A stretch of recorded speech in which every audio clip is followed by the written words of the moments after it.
Quand on pense à un événement, que ce soit un salon, un festival, une compétition, on pense souvent au spectacle, à l'ambiance, à la foule, mais on oublie parfois que derrière tout ça se cache un important moteur économique. Les retombées économiques, ce sont tous les effets financiers qui se dégagent d'un événement pour le territoire sur lequel il se déroule.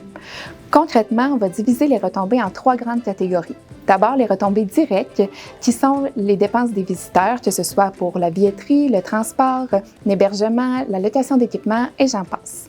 Ensuite, on a les retombées indirectes, qui sont les dépenses des fournisseurs et des partenaires qui rendent l'événement possible. Finalement, les retombées induites, ce sont tous les effets de cascade. Par exemple, un employé qui est rémunéré durant l'événement, puis qui ensuite va dépenser son salaire dans l'économie locale. Donc, c'est loin d'être une liste exhaustive et j'en passe, plusieurs autres éléments auraient pu être comptabilisés. Maintenant, comment est-ce qu'on calcule les retombées économiques? C'est une bonne question parce qu'il existe plusieurs manières de le faire. On peut notamment varier la collecte de données, que ce soit par la distribution de sondages auprès des visiteurs ou des exposants, la collecte des données de la billetterie et de la fréquentation, consulter si possible les données des fournisseurs, que ce soit au niveau du transport, de la restauration ou des transporteurs, ou encore examiner a posteriori les états financiers.